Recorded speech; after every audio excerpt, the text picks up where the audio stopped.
Speaking of, 2024 is quickly approaching. Many are putting pen to paper to figure out their New Year's resolutions. Whether you consider them outdated or not, a new survey reveals the top resolution for the new year is all about the green stuff. We're talking cold, hard cash money, with nearly 60% of Americans saying their focus is to come into the new year by saving money. Other top New Year's resolutions include exercising more, eating healthier, spending more time with friends and family, and losing weight. I think we hear that year after year after year. So have you picked out your New Year's resolution yet? How about you? I think I'll just be realistic and just no. Yeah, I don't, because I know it'll last about a month. Exactly. And the gym will get a lot easier in about March, maybe. Right now it's going to be packed, so get ready for that. Well, it looks like approximately half of Americans make a resolution each year. Only 8% achieve their goals. That's a low number.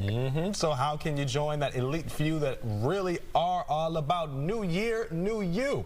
We have Dr. Paul Marciano here joining us live, a Yale-trained cognitive behavioral psychologist. He's also the author of Carrots and Sticks Don't Work, joining us just to talk about his secrets to making them stick once and for all this year. Good morning to you, Doctor. Thanks so much for joining us.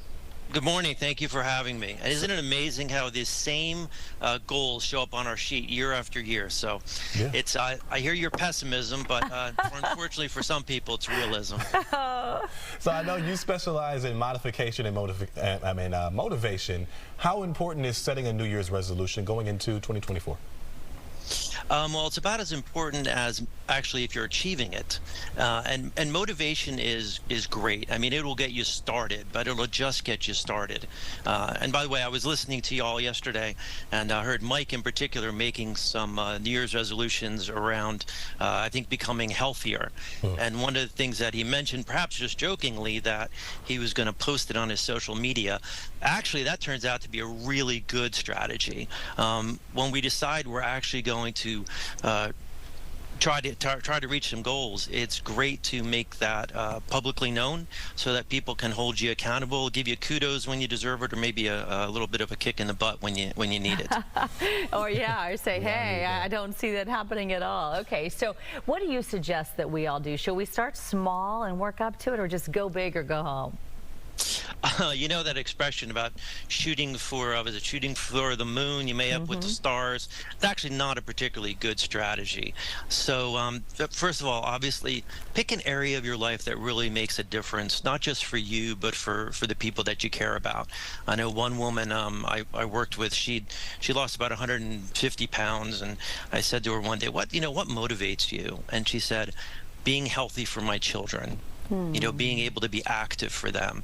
And that's much better than saying, because I can fit into another size of clothing.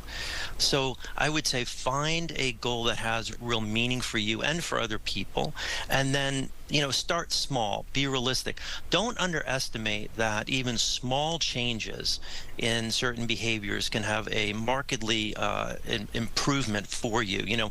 10 minutes of meditation a day can do a whole lot. So yeah, identify the goals, but starting slow, realistic.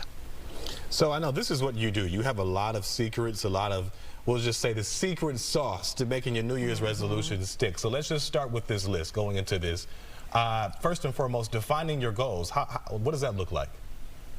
Well, it doesn't look like I'm going to make more money, or I'm going to pay down debt, or I'm going to lose weight.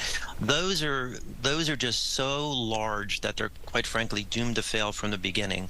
So define a goal such as, I'm going to reduce my credit card debt by 0.5% per month. So the more specific and concrete the goal, the more likely you are to achieve it.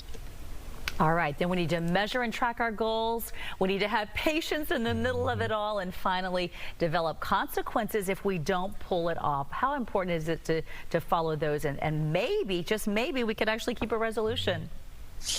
Yeah, well, one of the things that we know when it comes to behavior modification, behavior change, that as soon as you begin tracking and becoming thoughtful about any behavior, you end up changing it, and usually in a very positive manner. So we want to make sure to set a metric. How much money am I going to save, or how much weight am I going to lose? And by the way, I'm not a big fan of losing weight per se, but of becoming healthier. So again, setting clear goals and what are the metrics by which we can measure the success, right? Are we winning or are we not winning? By the way, it also gives opportunity for other people then to hold us accountable to those.